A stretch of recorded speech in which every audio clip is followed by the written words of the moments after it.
हूं कि इस देश में 1000 साल मुसलमानों का राज लिया, कत्ल कत्ल कत्ल कत्ल, बलात्कार बलात्कार बलात्कार होते रहे, हर दिन होते रहे, सुबह होते रहे, दोपहर होते रहे, शाम होते रहे, तो ये देश मुसलमान क्यों नहीं हुआ?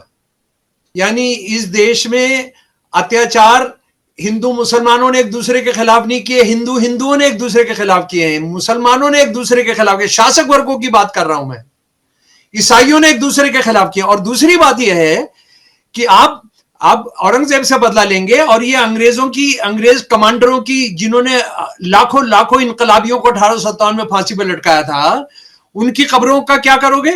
निकलसन कौन है?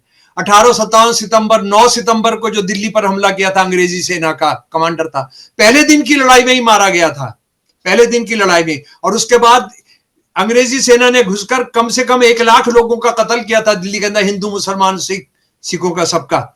उसकी कब्र के बारे में क्या सोचते हो?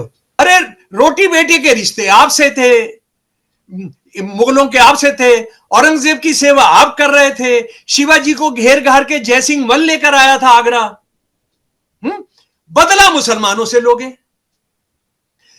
1000 साल के राज में 1871-72 हुआ है, जब मुसलमानों का जो एक जो था दिखने वाला राज है वो भी खत्म हो गया था, मुसलमान नाम के राजा ही खत्म, 1857 के अंदर खत्म कर दिए गए थे। 1000 साल के राज में करोड़ों मारे जा रहे हैं, करोड़ों बलात्कार हो रहे हैं, सबके जनेऊ काटे जा रहे हैं, गर्दन काटी जा रही है। 73.5% हिंदू कैसे रह गए? और 23.5% आज बोलते हैं मुसलमानों की आबादी बढ़ रही है। 23.5% मुसलमान 1871-72 में थे, आज तो 14.5% है, और बोल रहे हो कि आबादी बढ़ती चले जा रही है, आबादी बढ़ती चली है। और एक विवेकानंद जी को पढ़ लो ना, विवेकानंद जी कह रहे हैं ब्राह्मणों ने इस देश का जो सत्यानाश करके रखा, सारे लोग जो ईसाई और मुसलमान हुए हैं वो इस वजह से हुए कि ब्राह्मणवाद ने उनको बिल्कुल इंसान मानने से इंकार कर दिया था।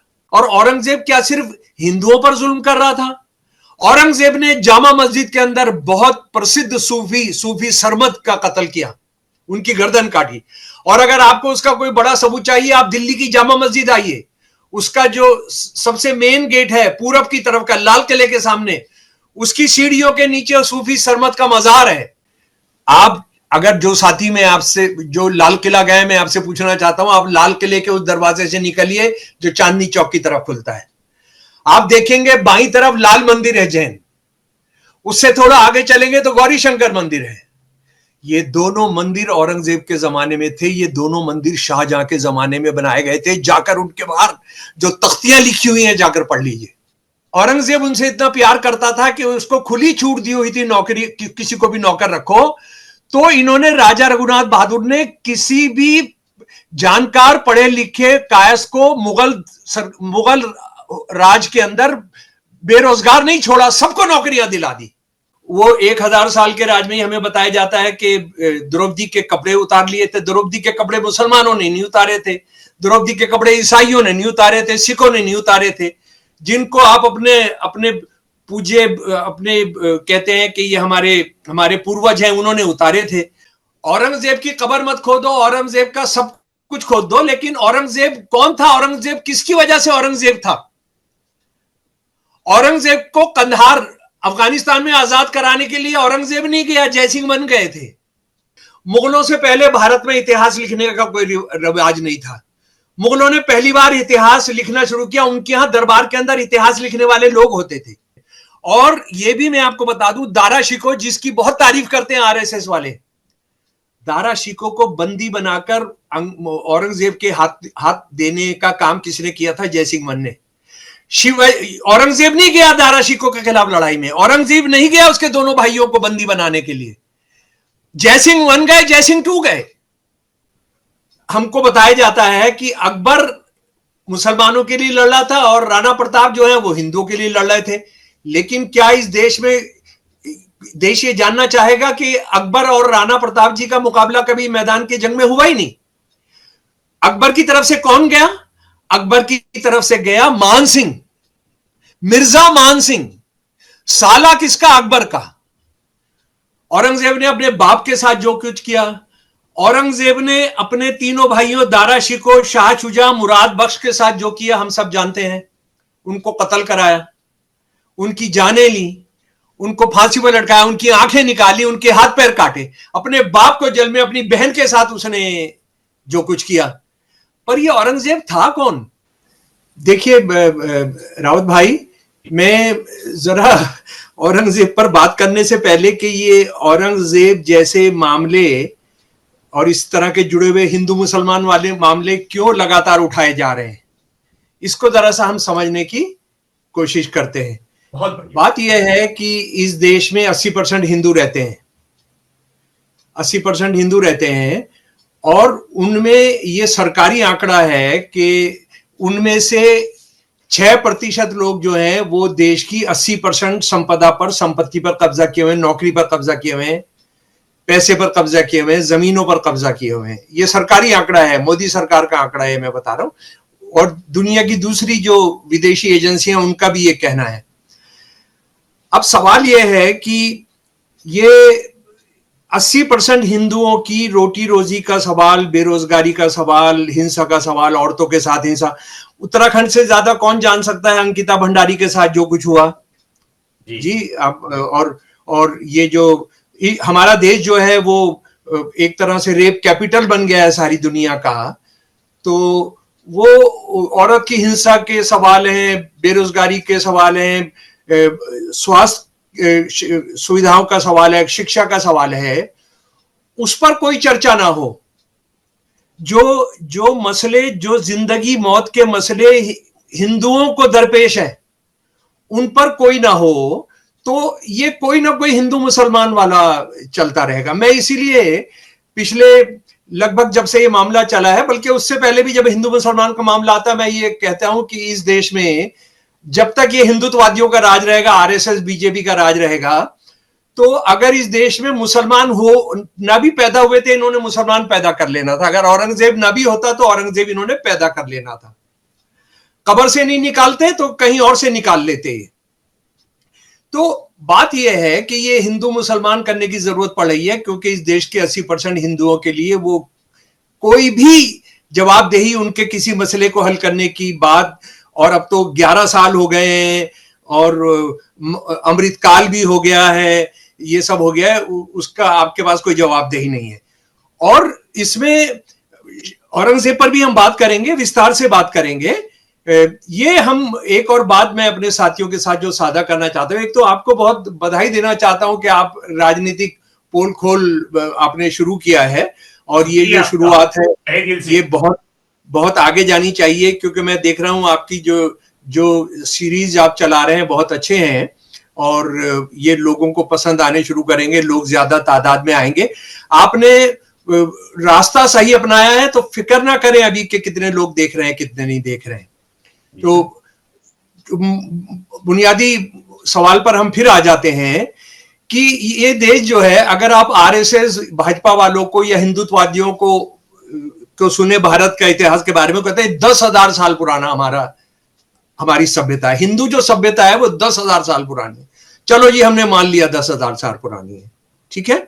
और हिंदू जो हिंदू धर्म जो ब्राह्मणिकल उसकी जो व्याख्या करते हैं, वो दुनिया का सबसे पहला धर्म था। जो ये गोलवलकर और सावरकर दोनों लिखते हैं कि जब सारी दुनिया चौपाया थी, सारी दुनिया जानवर थी, तो हमारे ऋषि मुनि सारी दुनिया पर राज कर रहे थे। ये भी हम मान लेते हैं, हम कोई बहस नहीं करते, ठीक है जी 10,000 साल पुराना है, दुनिया का सबसे महानतम रिलीजन है, वैदिक रिलीजन जो है।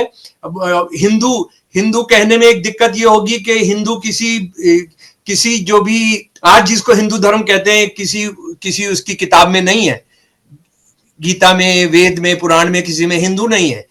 तो उस बहस में हम अभी नहीं जा रहे हैं, उस पर कभी अलग से बहस करेंगे। तो बात यह 10,000 साल पुराना है, और उसके अंदर आप ये मुगल राज जो 350-400 साल मजबूती से चला, वो आपकी इन्वेस्टिगेशन का केंद्र बिंदु है। आप बाकी सब में क्या हुआ, आप जो है महाभारत में क्या हुआ था उस पर आप चर्चा नहीं करना चाहते हैं। महाभारत में तो कोई मुसलमान नहीं था ना ईसाई था। महाभारत के अंदर ये बताया जाता है कि 8 घंटे की लड़ाई के अंदर 130 करोड़ लोग मारे गए थे, सिर्फ 8 या 11 लोग बचे थे। फिर उसके बाद वो 1000 साल के राज में ही हमें बताया जाता है कि द्रौपदी के कपड़े उतार लिए थे। द्रौपदी के कपड़े मुसलमानों ने नहीं उतारे थे, द्रौपदी के कपड़े ईसाइयों ने नहीं उतारे थे, सिखों ने नहीं उतारे थे, जिनको आप अपने अपने पूज्य अपने कहते हैं कि ये हमारे हमारे पूर्वज हैं, उन्होंने उतारे थे। उसके बाद जो जंग किस लिए हुई थी? क्योंकि जुए में आप अपनी बीवी को हार गए थे। ठीक है जनाब। अच्छा, उसके बाद जी, कौरव भी मुसलमान नहीं थे, कौरव बिल्कुल मुसलमान नहीं थे। उसके बाद आप इस बात को जानते हैं कि हमने मनुस्मृति लिख डाली और हमने ये कहना शुरू किया कि मनुस्मृति जो है, आज जो आरएसएस वाले बोलते हैं, 26 नवंबर 1949 को भारत की संविधान सभा ने भारत का संविधान, जो दुनिया का सबसे शानदार संविधान था, बाबा साहब के नेतृत्व में, अंबेडकर साहब के नेतृत्व में उसको बनाया। 4 दिन के बाद आरएसएस ने अपने अंग्रेजी मुखपत्र में लिखा कि हम इसको नहीं मानते, हमको मनुस्मृति चाहिए। अच्छा, मनुस्मृति क्या है? मैं सोचता हूं उस पर भी कभी चर्चा करें, लेकिन उससे ज्यादा जरूरी बातें आज करेंगे कि मनुस्मृति जो है वो ना मुसलमानों ने लिखी, और मनुस्मृति के अंदर जो हिंदू औरत है और हिंदू शूद्र जो है, और बहुत सारे हमारे आज आरएसएस के साथ बहुत वैश्य बनिए खड़े हैं, लेकिन बनियों को भी उन्होंने लगभग शूद्र की श्रेणी में रखा है मनुस्मृति ने। तो वो इंसान के बराबर का उनको दर्जा नहीं है, वो बराबर में नहीं बैठ सकते, वो ऊंची आवाज में बात नहीं कर सकते। अभी उत्तराखंड की बात है कि वो शादी करने के लिए वो अपना बच्चा जो है एक बहुजन परिवार ले जाकर जा रहा था, उसको किस तरह से उन्होंने रोका है। उससे पहले वो किस तरह से घोड़े पर सवारी गई। सारी इंडिया की बात छोड़ दीजिए, मैं उत्तराखंड की बात कर रहा हूं कि वो घोड़े पर सवार होने पर क्या किया गया, नए कपड़े पहनने पर क्या किया गया बारात के साथ। तो वो मनुस्मृति आप लागू करना चाहते हैं, मनुस्मृति मुसलमानों के खिलाफ नहीं है, मनुस्मृति जो है वो ईसाइयों के खिलाफ नहीं है। मैं बार बार इसलिए कह रहा हूं क्योंकि ये बहुत बुनियादी मामला है।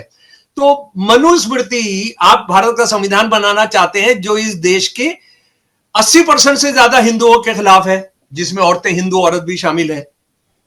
फिर उसके बाद साउथ इंडिया के आप हिंदुओं को कितनी नफरत करते हैं, उसके बारे में तो गोलवालकर का मैं आपको बताऊंगा तो आपको शर्म आने लगेगी।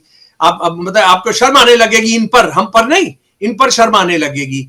उन्होंने लिखा कि साउथ इंडिया के अंदर जो भी हिंदू परिवार में शादी होती थी, उसमें पहला बच्चा ब्राह्मणों को छोड़कर, पहला बच्चा उत्तर भारत से दिए गए ब्राह्मण से बच्चा पैदा करने जरूरी था। ये इसलिए ताकि दक्षिण भारत के हिंदुओं की नस्ल सुधर जाए। दक्षिण भारत के जो हिंदू थे उनकी नस्ल ठीक नहीं थी, वो काले थे। उनको आर्यन बनाने के लिए हर औरत, चाहे वो वैश्य हो, चाहे राजपूत हो, चाहे शूद्र हो, उसने पहला बच्चा किससे करना पड़ता था?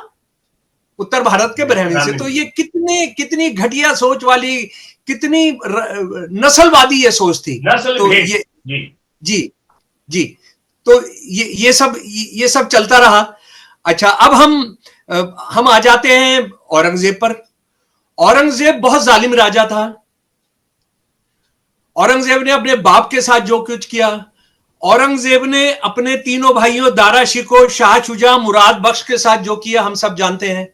उनको कत्ल कराया, उनकी जानें ली, उनको फांसी पर लटकाया, उनकी आंखें निकाली, उनके हाथ पैर काटे, अपने बाप को जेल में, अपनी बहन के साथ उसने जो कुछ किया। पर ये औरंगजेब था कौन? और दूसरी बात यह है जिस पर हम थोड़ा विस्तार, मेरे प्यारे दोस्तों, आप समझिए, क्या औरंगजेब सिर्फ अकेला इकलौता कट्टर राजा था इस देश के इतिहास में, 10,000 साल के इतिहास में? क्या वो इकलौता जालिम राजा था?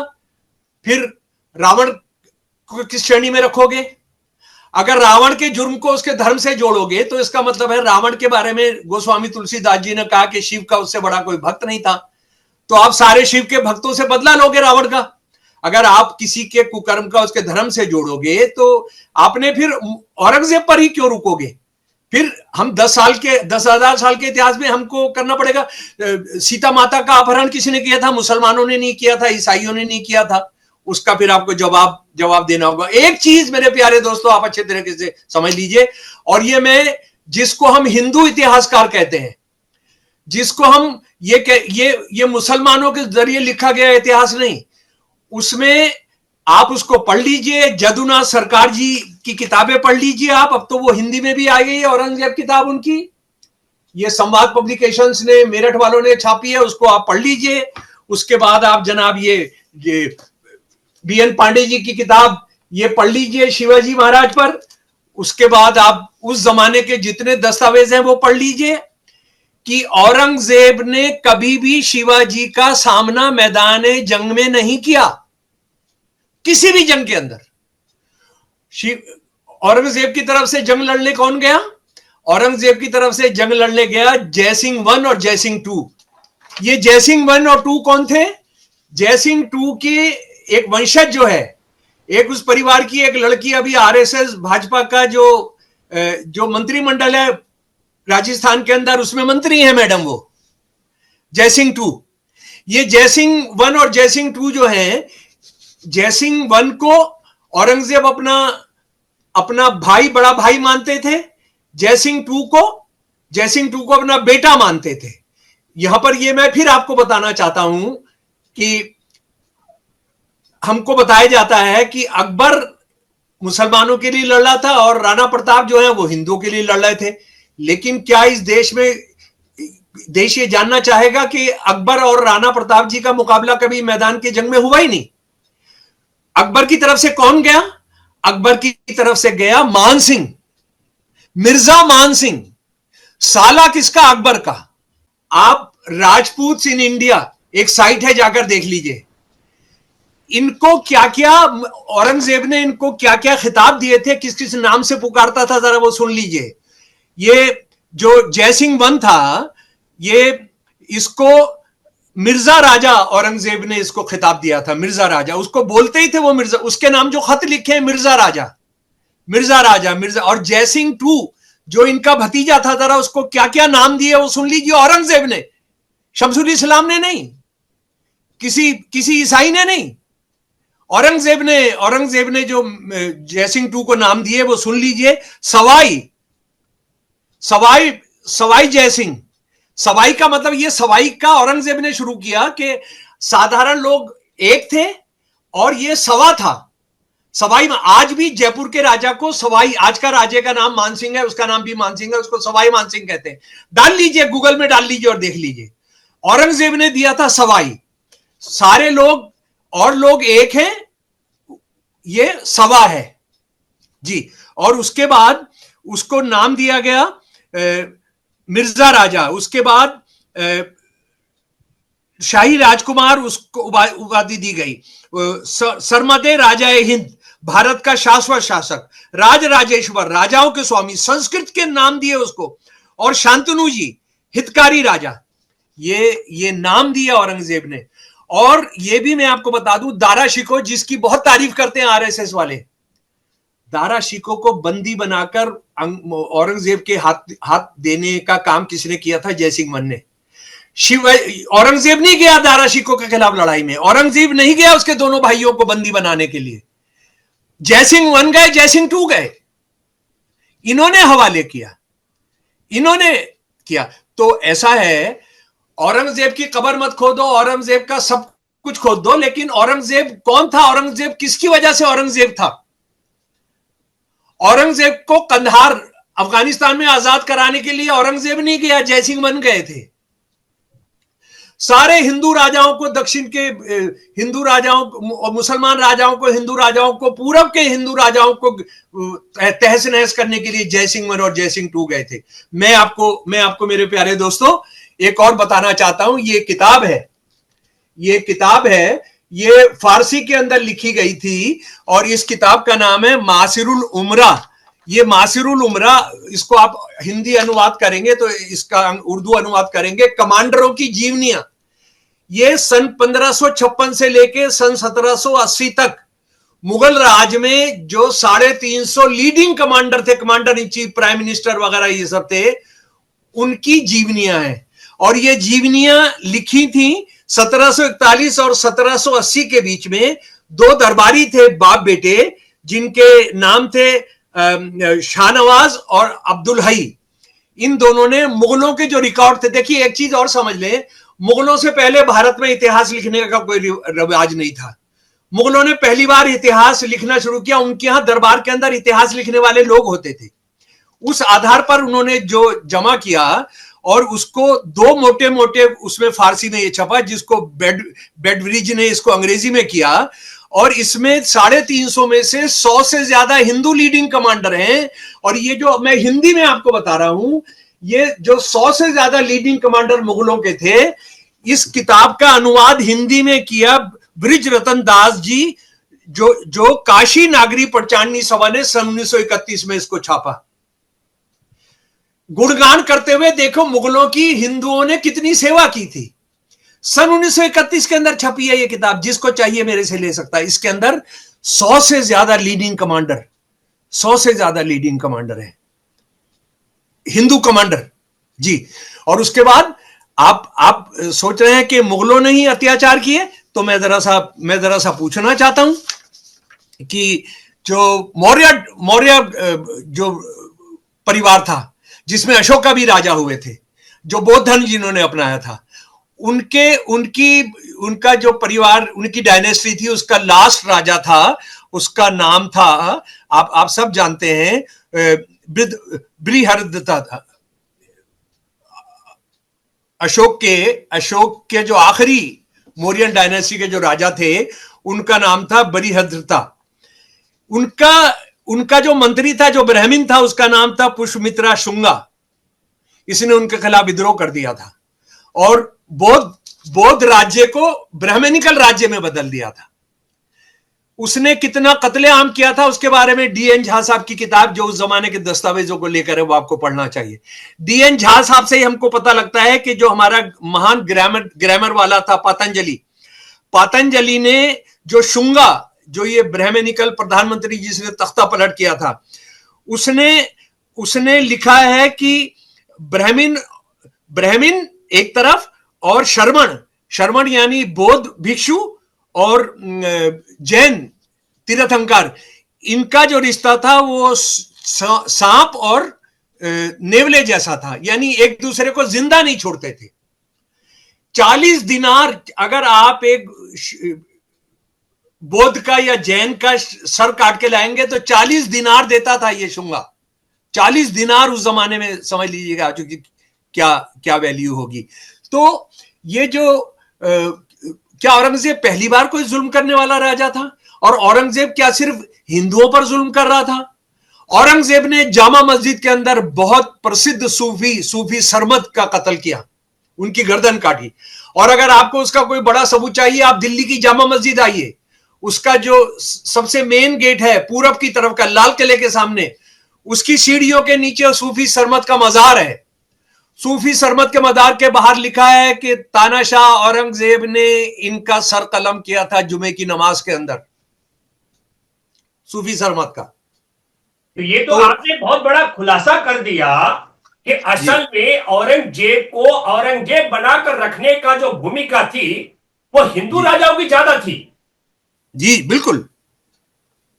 आप एक चीज और देखिए ना, औरंगजेब का सबसे प्रिय, उसका फेवरेट, वो जिस प्राइम मिनिस्टर का दिल दादा था, उसका नाम था राजा रघुनाथ बहादुर, एक कायस्थ।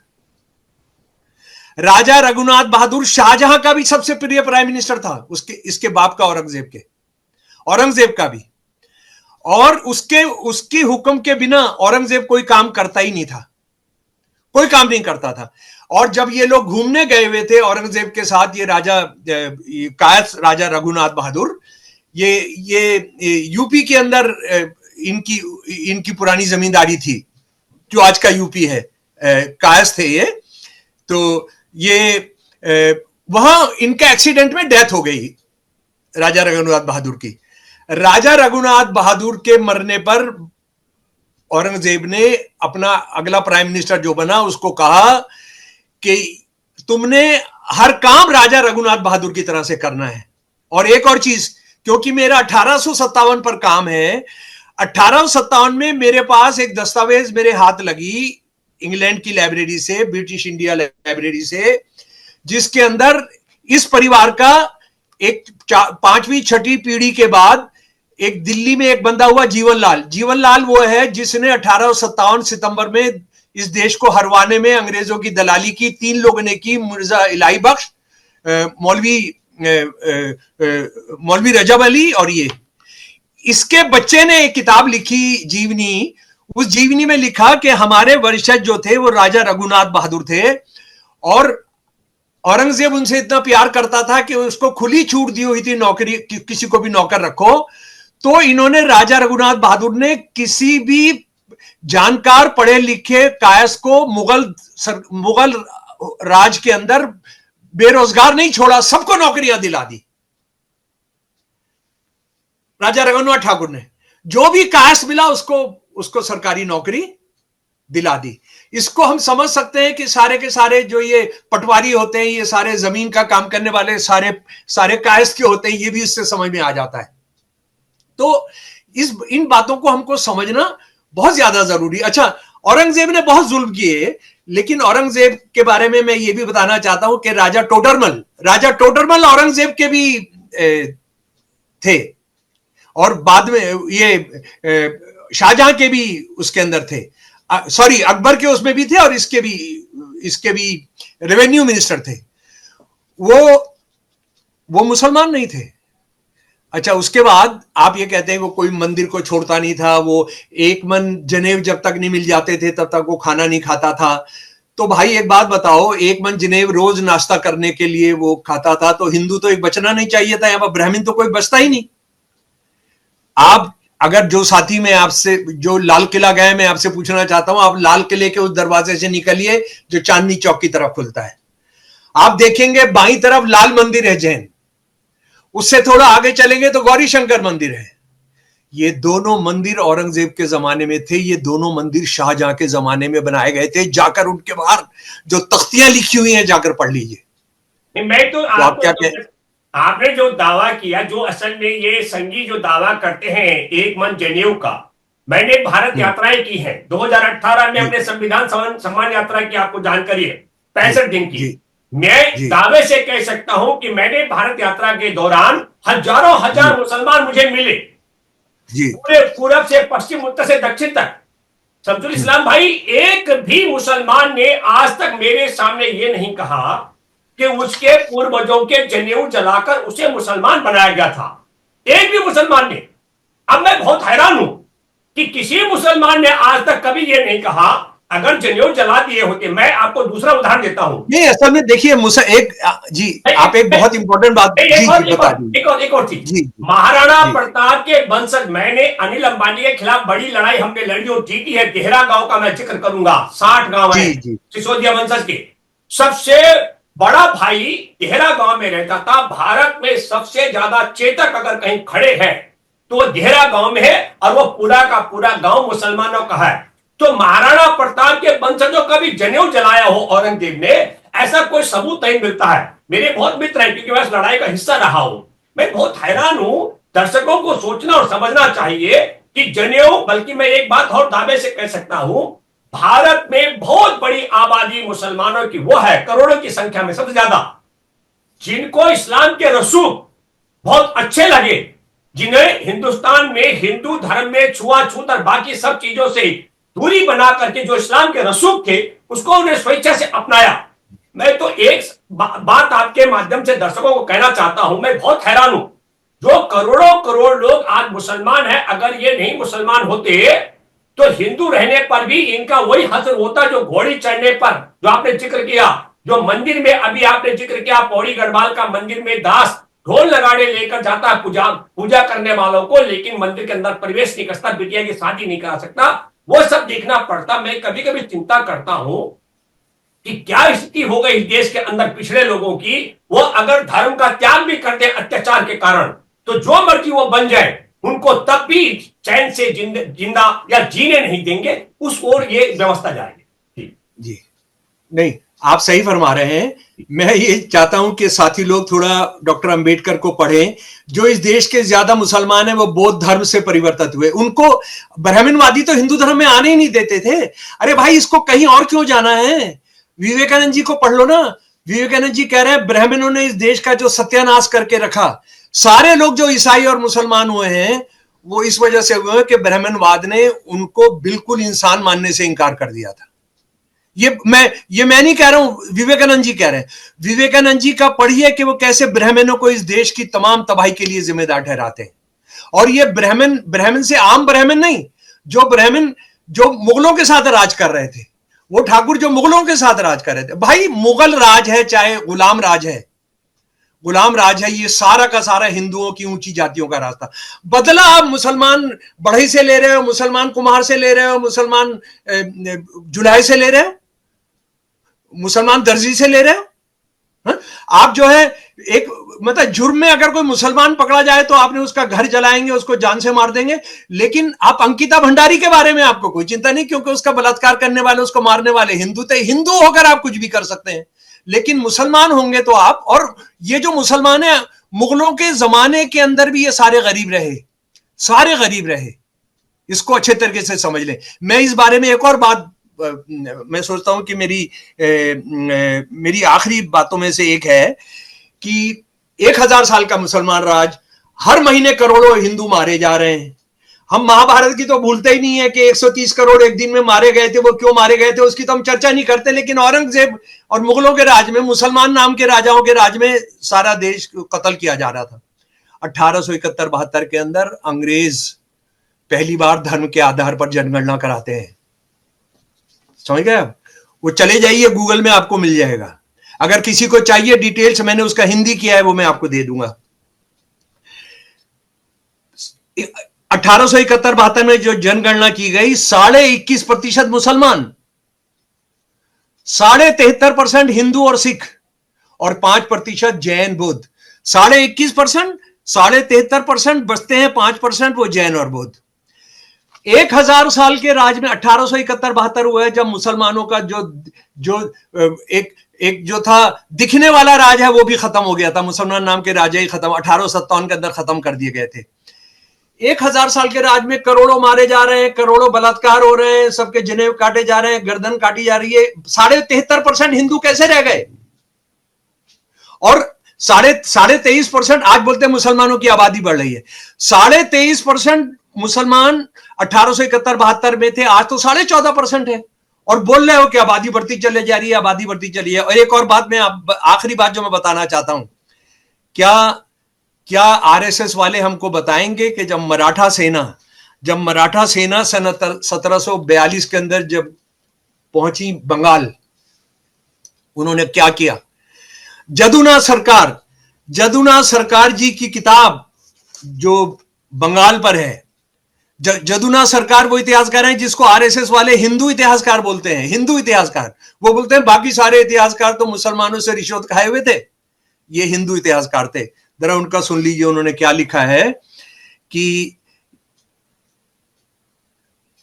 जब मराठा बंगाल पहुंचे तो वो सिर्फ सोना और चांदी को हड़पते थे, किसी और चीज को हाथ नहीं लगाते थे जी। उन्होंने लोगों के, हिंदुओं की बात कर रहे हैं वो, हिंदुओं की, उन्होंने हिंदुओं के हाथ काटे, पैर काटे, उनके कान काटे, क्योंकि कान के अंदर सोने के बुंदे होते थे, कुछ को सीधा उन्होंने मार दिया।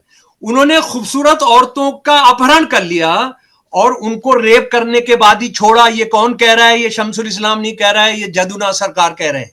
उसके बाद आगे सुनिए, नींद उड़ जाएगी हमारी।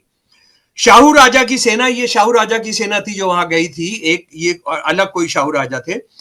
दयाहीन, गर्भवती स्त्रियों और शिशुओं, ब्राह्मणों और गरीबों की हत्या करने वाली, उग्र मनोबल वाली, हर किसी की संपत्ति लूटने में निपुण और हर प्रकार के पाप कर्म करने वाली है। तो ये तो औरंगजेब नहीं था, ये मराठा सेना में तो मुसलमान सेना नहीं थी, ये तो सीधी की सारी मराठा सेना थी।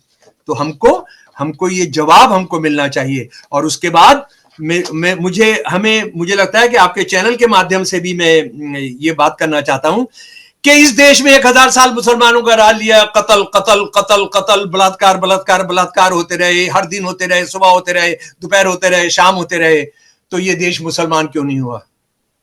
यहां तो हिंदुओं का नाम लेवा नहीं रहना चाहिए था। अच्छा, दूसरी बात यह, उसके बावजूद आज जो मुसलमान है वो सारे कमेरे गरीब क्यों रहे? इसलिए रहे क्योंकि मुगल राजा भी उनसे नफरत करते थे, मुगल राजा भी जातिवाद करते थे, मुगल राजा अपने आप को ऊंची जाति का मुसलमान समझते थे। इसीलिए इन्होंने हिंदुओं की ऊंची जातियों के साथ रोटी और बेटी का रिश्ता किया। हिंदुस्तानी मुसलमानों से कितना नफरत करते थे, मैं उसके 10 उदाहरण आपको दे सकता हूं जो उन्होंने लिखा। इब्राहिम खान को हम जानते हैं, इब्राहिम खान ने साफ लिखा कि मुसलमानों, नीचे दर्जे के मुसलमानों से तालमेल ठीक नहीं है। और उसके बाद फिर आखिर में ये देखिए, ये जरा सा आखिरी मेरी बात है कि अकबर पैदा हुए 1542 में, 1605 में मर गए। औरंगजेब 1618 में, 1707 में मर गए जी। और तुलसीदास हैं, वो अकबर और जहांगीर के जमाने में हैं। अकबर का 1542 से 1627 तक रहता है ये। और गोस्वामी तुलसीदास जो है महाकाव्य लिखते हैं, रामायण लिखते हैं, और ये 1532 से 1623 के बीच में रहते हैं, यानी ये अकबर और जहांगीर के जमाने के अंदर है। और ये बाबरी मस्जिद को जो कहा जाता है गिराया गया, जब गिरा के बाबरी मस्जिद बनाई गई राम मंदिर गिराकर, उसके 39 साल के बाद उन्होंने रामचरितमानस लिखा। उसमें उन्होंने कोई जिक्र नहीं किया कि बाबर के आदमी ने ये मंदिर तोड़ा था। वो तो सुप्रीम कोर्ट ने भी कहा कि कोई मंदिर नहीं तोड़ा गया था। लेकिन ये ब्राह्मणों से कितना परेशान थे, तुलसीदास खुद ब्राह्मण थे, जरा वो सुन लीजिए, मैं उनकी दोहा सुना रहा हूं। धूत कहो, अवधूत कहो, रजपूत कहो, जोलाहा कहो, काहू की बेटी से बेटा ना ब्यावे, काहू की जाति बिगाड़ ना सोऊ। तुलसी सरनाम गुलाम है राम को, जाको रचे सो कहे कुछ हो। मांगी के खेबो, मस्जिद के सोईबो, लेबो को एक ना देबो को दोए। ये तुलसीदास जी की पुस्तक है कवितावली। इसकी अंतिम लाइन बहुत इंपॉर्टेंट है, क्योंकि गोस्वामी तुलसीदास जी ने संस्कृत में नहीं लिखी राम कथा, अवधि में लिख दी, तो ब्राह्मण ने उनको खारिज कर दिया हिंदू धर्म से। तो ये मस्जिद में सोते थे, मस्जिद में सोते थे। सुन लीजिए आखिरी पंक्ति, मांगी के खेबो, मस्जिद को सोईबो, लेबो के एको ना देबो को दोई। मांग के खाऊंगा, मस्जिद में सोऊंगा, मैंने किसी से एक लिया नहीं तो दो क्यों दूंगा। अरे रोटी बेटी के रिश्ते आपसे थे, मुगलों के आपसे थे, औरंगजेब की सेवा आप कर रहे थे, शिवाजी को घेर घार के जयसिंह वन लेकर आया था आगरा, बदला मुसलमानों से लोगे। लड़कियां तुम भी आ रहे थे उनसे, हिंदुस्तानी मुसलमानों की कोई लड़की वो ले नहीं रहे थे, ना अपनी लड़की किसी हिंदुस्तानी मुसलमान को दे रहे थे, क्योंकि उनको सबको हम वो नीच जाति मानते थे। ये जवाब चाहिए सबके। 1707 में औरंगजेब के देहांत हो जाता है, और 2025 में महाराष्ट्र का मुख्यमंत्री देवेंद्र फडणवीस, उप मुख्यमंत्री एकनाथ शिंदे, मंत्री राणा कहता है हम इस कब्र को उखाड़ेंगे। और मजेदार बात देखिए कि सरकार ने उसकी सुरक्षा बढ़ा दी, डबल इंजन की सरकार है। मेरी कई मुसलमानों से बात हुई इस बीच में, एक भी मुसलमान ने नहीं कहा कि औरंगजेब की कब्र के लिए हम कोई हरकत करने वाले हैं। जो नागपुर में जो कुछ भी हुआ वो इसलिए हुआ क्योंकि औरंगजेब के पुतले रावत भाई, औरंगजेब रिश्तेदार आपका था। हाँ। औरंगजेब रिश्तेदार इनका था, हमारा क्या लेना देना है। आ रहा हूं, मैं ये कह रहा हूं कि वो जो पुतला पर जलाया गया उसमें क्या कुरान शरीफ की आयतें दिखाई गई हैं, जलाई गई, उस पर मुसलमान का अपमान था, इसलिए मुसलमान सड़क पर आए। लेकिन मैं आपके बिल्कुल अभी आपके माध्यम आपके साथ बैठ के दर्शकों से कहना चाहता हूं कि कुदाल लेकर के जाए मोहन भागवत, देवेंद्र फडणवीस को और अमित शाह, नरेंद्र मोदी जी को लेकर, और औरंगजेब की कब्र उखाड़ करके लाए और संघ मुख्यालय में रखते नागपुर। भारत में किसी और जगह औरंगजेब के कब्र के अवशेष को हम रखने नहीं देंगे। और अगर इनके अंदर इतनी बड़ी नीचता आ गई है कि 318 साल बाद ये औरंगजेब की कब्र को खोद करके उसके अवशेषों को देश में फैलाएंगे, तो ये अपराध भी हम नहीं करने देंगे। नहीं, देखिए मैंने शुरू में ही कहा था इसका हिंदू मुसलमान से कोई ताल्लुक नहीं। आप देखिए कितनी चीजें, धर्म परिवर्तन मुसलमान कराते हैं, लव जिहाद करते हैं, गाय हो गया, हाँ जी, फिर उसके बाद अब ये आ गया। थोड़े दिन के बाद आप कुछ और देखेंगे, इसका सुनील अंबेडकर आरएसएस का लीडर है, वो कह रहा है अरे भाई इसको नहीं करो। आज इंडियन एक्सप्रेस में आरएसएस के एक बड़े चमचे ने लिखा है कि ये औरंगजेब के और विचारों से लड़ाई है, औरंगजेब की शरीर से लड़ाई नहीं है। अरे औरंगजेब के विचार तो जयसिंह 1, जयसिंह 2 और 130 जो हिंदू ब्राह्मण औरंगजेब से बदला लेना है आज के मुसलमानों से, तो इससे काम नहीं चलेगा।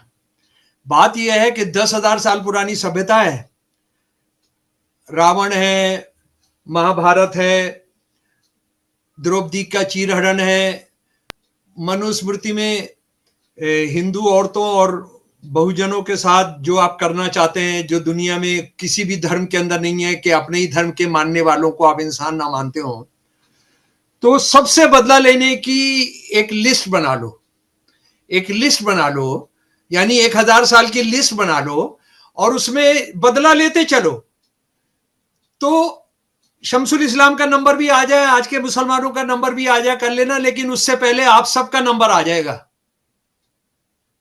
आप सबका नंबर आएगा। इसको इसको इसको भूलिए मत।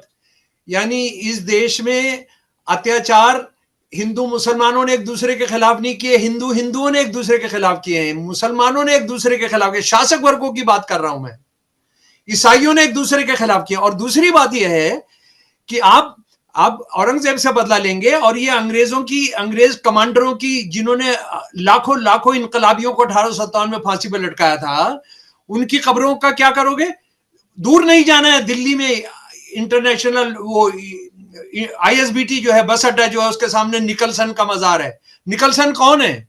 1857 सितंबर 9 सितंबर को जो दिल्ली पर हमला किया था, अंग्रेजी सेना का कमांडर था, पहले दिन की लड़ाई में ही मारा गया था, पहले दिन की लड़ाई में। और उसके बाद अंग्रेजी सेना ने घुसकर कम से कम 1 लाख लोगों का कत्ल किया था दिल्ली के अंदर, हिंदू मुसलमान सिखों का, सबका। उसकी कब्र के बारे में क्या सोचते हो? उसको भी हटाओ। और असली बात यह है कि हमने असल में इनके चक्करों में नहीं पड़कर अपनी बात, रोटी रोजी महंगाई की बात करनी है। और मैं ये इस आदमी की बात आपसे करना चाह रहा हूं। कल इनकी शहादत को भगत सिंह, राजगुरु, सुखदेव, इनके 2 साथियों के साथ इनको 96 साल हो जाएंगे कल इनकी शहादत को। ये क्यों शहीद हुए थे? क्या सपना था इनका? इनकलाब जिंदाबाद का मतलब क्या था? इनकलाब जिंदाबाद का मतलब था जो भगत सिंह ने खुद लिखा, और ये इनकलाब जिंदाबाद का नारा मौलाना हसरत मोहानी ने दिया था, जिसको भगत सिंह और उनके साथियों ने सारी दुनिया में फैलाया। उसमें क्या कहना था? जातिवाद का विनाश करेंगे, सांप्रदायिकता का विनाश करेंगे, औरतों पर अत्याचार का विनाश करेंगे और साम्राज्यवाद का विनाश करेंगे। ये लड़ाई लड़ेंगे तो इनको आरएसएस और इनके जो दल्ले हैं उनको ये सब करने का, खेल खेलने का मौका नहीं मिलेगा। इनकलाब जिंदाबाद। बहुत बहुत शुक्रिया। कि कभी जब मुकाबला ही नहीं हुआ औरंगजेब का और छत्रपति शिवाजी महाराज का, तो ये जानबूझ करके आरएसएस का परिवार छत्रपति शिवाजी के जो आभा मंडल है उसको भौना साबित करने का षड्यंत्र करके एक तरीके से छत्रपति शिवाजी महाराज का अपमान कर रहे हैं, ये बता करके कि वहां बहुत बौने थे औरंगजेब के सामने। और दूसरी बात जो आपने कहा, निश्चित तौर पर मैं दर्शकों को बताना चाहता हूं कि आरएसएस बीजेपी के लोगों को औरंगजेब की कब्र हटाने से पहले उन सब गद्दारों को अपने दल से निकालना चाहिए और उनके तमाम जो उनकी याद में बने हुए स्थल है उन्हें ध्वस्त करना चाहिए, जिनकी वजह से औरंगजेब इतना मजबूत हुआ। वह चाहे जयसिंह हो और चाहे तमाम गद्दार हो, उन्हें दल से भी निकाले। और आखिरी बात, अगर मुसलमानों का विरोध करने की बात है तो लाल किले का क्या करोगे, ताजमहल का क्या करोगे, ये बड़ा सवाल है।